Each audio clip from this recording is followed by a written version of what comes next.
Sortez vos pelotes solitaires, je vais vous montrer comment fabriquer un bandeau en laine tressé sur le devant au point mousse. Vous allez voir, c'est facile, je vais vous guider pas à pas. Pour le matériel, il vous faut des aiguilles ou des baguettes à sushi, une pelote de laine, 2 épingles à nourrice et une aiguille à laine. Toujours pareil, si vous n'en avez pas, du fil et des aiguilles, cela fera l'affaire.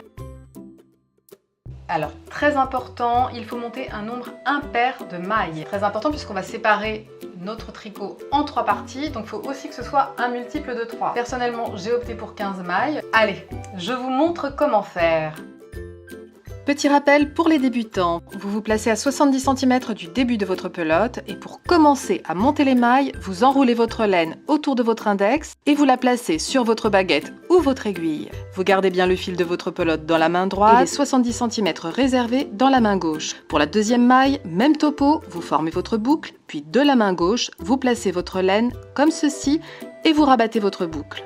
Je vous remontre, vous allez voir, ça va être plus clair. Alors, qu'est-ce que je vous disais? Quand vous avez fini de monter vos 15 mailles, vous les tricotez au point mousse sur une longueur de 14 cm. Allez, c'est parti! Petit rappel pour le point mousse. Vous prenez votre aiguille de droite, vous la passez à l'intérieur de la maille, comme ceci, puis vous enroulez votre fil autour de l'aiguille droite et vous rabattez la boucle. Sur la première rangée, je vous conseille de prendre les 2 fils pour une finition plus jolie. On passe l'aiguille à l'intérieur de la maille, on enroule et on rabat. On passe l'aiguille, on enroule et on rabat. Maintenant que vous avez compris le principe, on accélère la cadence.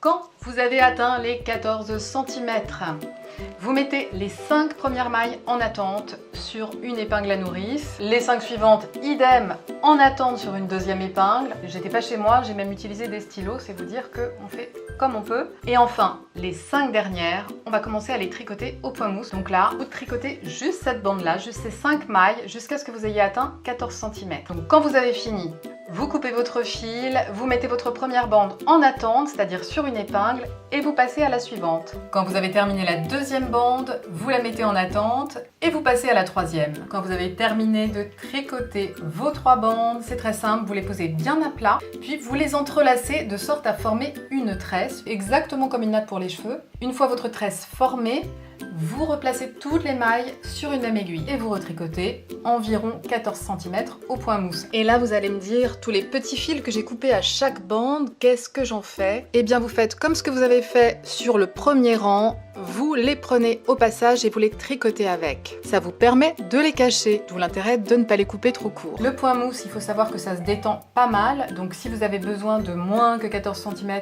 vous tricotez moins. Quand vous avez atteint la longueur souhaitée, il ne vous reste plus qu'à rabattre vos mailles. Pour cela, il vous suffit de tricoter 2 mailles au point mousse et de rabattre celle qui est le plus près de vous sur l'autre. On retricote une deuxième maille au point mousse et on rabat. On retricote et on rabat.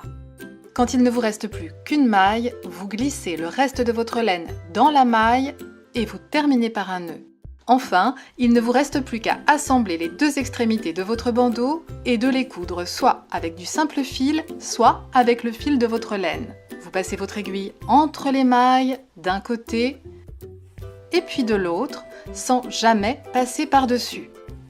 Vous reliez votre bandeau comme ceci et vous terminez par un nœud. Voilà, j'espère que cette vidéo vous a plu. Si vous avez aimé, n'hésitez pas à me laisser un petit like, ça fait toujours plaisir, ou à vous abonner pour découvrir de nouvelles recettes beautiful. Ne manquez pas le gros volet cheveux pour ma prochaine vidéo, pour mes prochaines vidéos, parce que là, ça va être énorme.